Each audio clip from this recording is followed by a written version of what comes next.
All right, it's your old pal John back here again to talk to you about some goofy stories.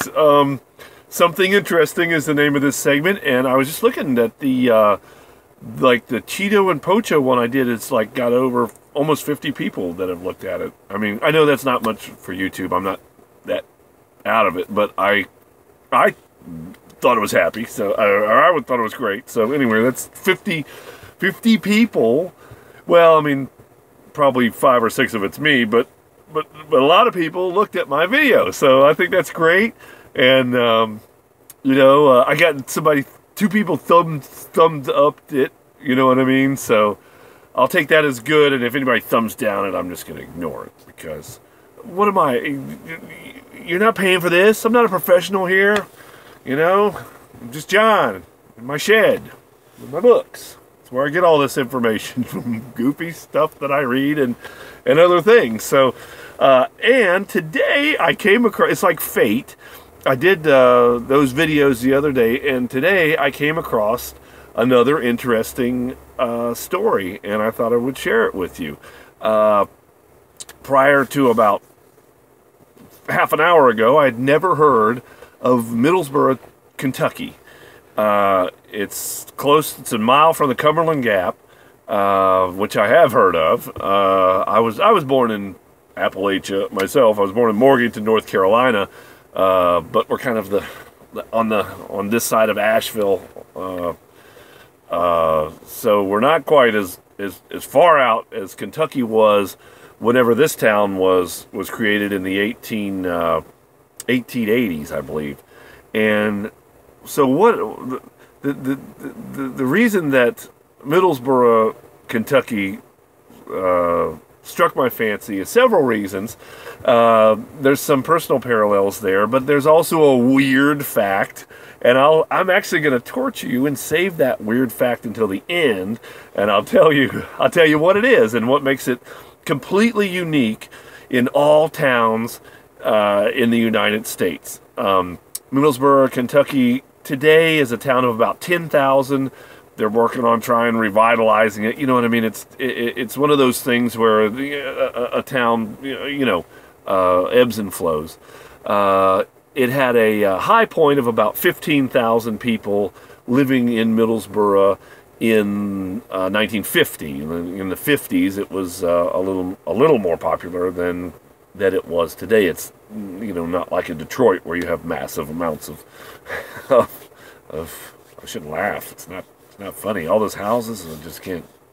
When I think about that, it makes me weepy, actually, to think about all the houses that are burned down and torn down there in Detroit, and buildings abandoned and that sort of thing. But Middlesboro is not that, and that is not why I'm talking about Middlesboro. I'm talking about Middlesboro because after the Civil War, the South was kind of ripe for the picking, and you could create towns, and you could buy massive amounts of land and have other investments that could come through. And one guy named Alexander Arthur, another 2 first name guy. I feel sorry for all of you who have 2 first names. I know it's a pain. My name, oh well, I better not tell you my whole name because I'm going to stay secret. But I'm a 2 last name guy, actually. But anyway, what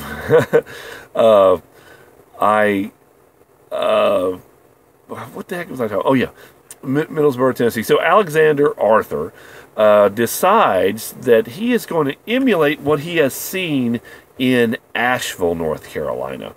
And if you're not familiar with Asheville, North Carolina was visited by a guy we'll call Georgie.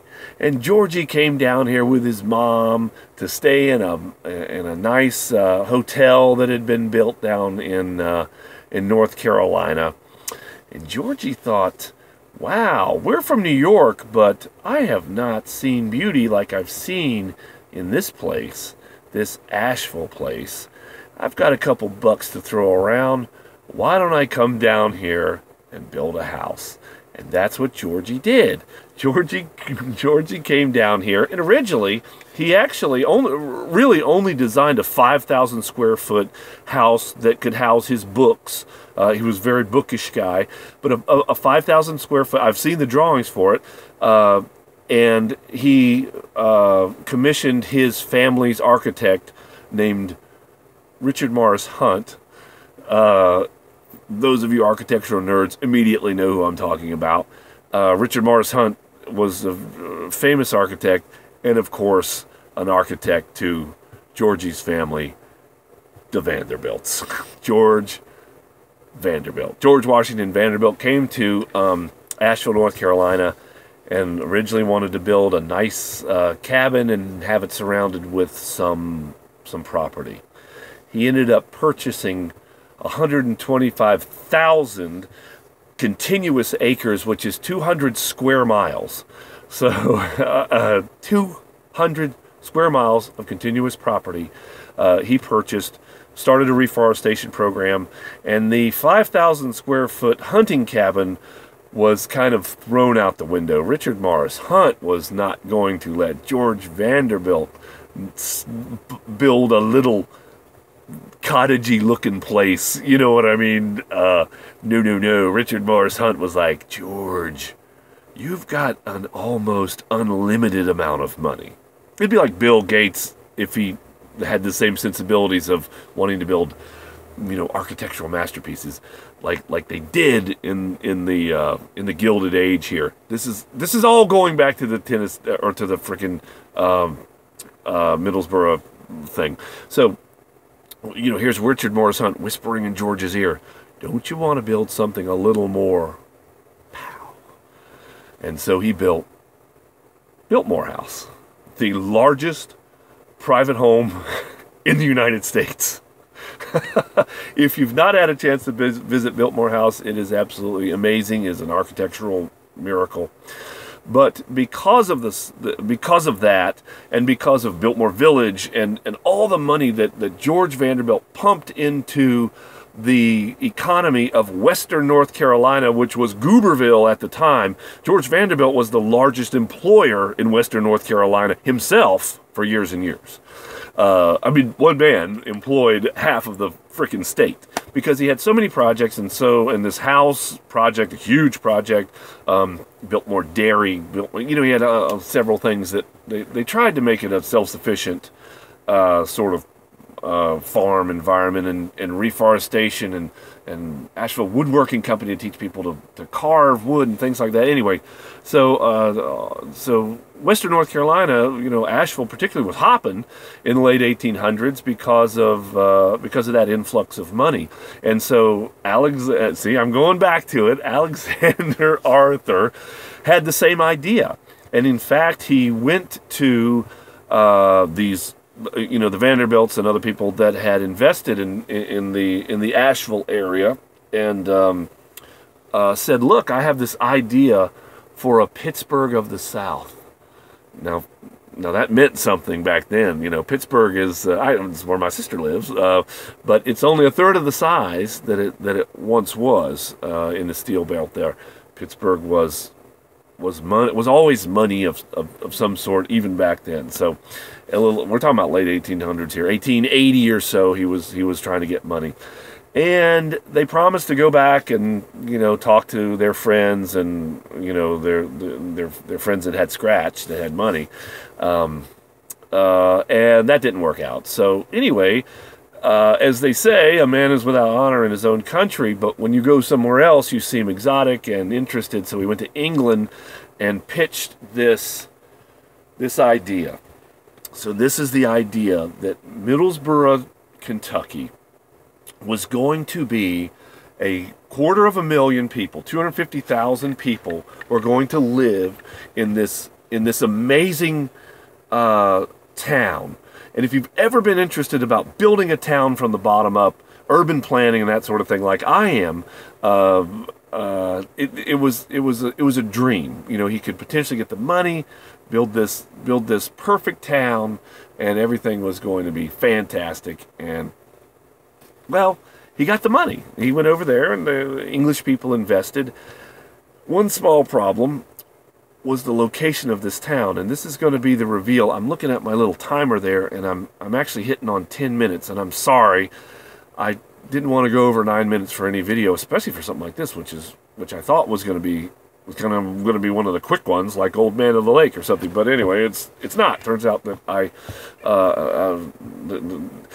you get tendrils that fall, like the Asheville thing. You know, there's tendrils that follow. Maybe I'll do something on the Vanderbilts or the Gilded Age at some point.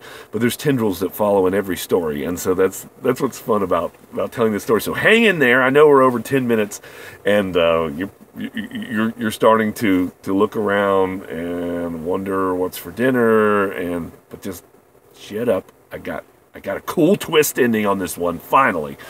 One with a good ending. Okay, Middlesboro, Tennessee, Middlesboro, Kentucky. Long story short, there's a couple things that make it very interesting. Arthur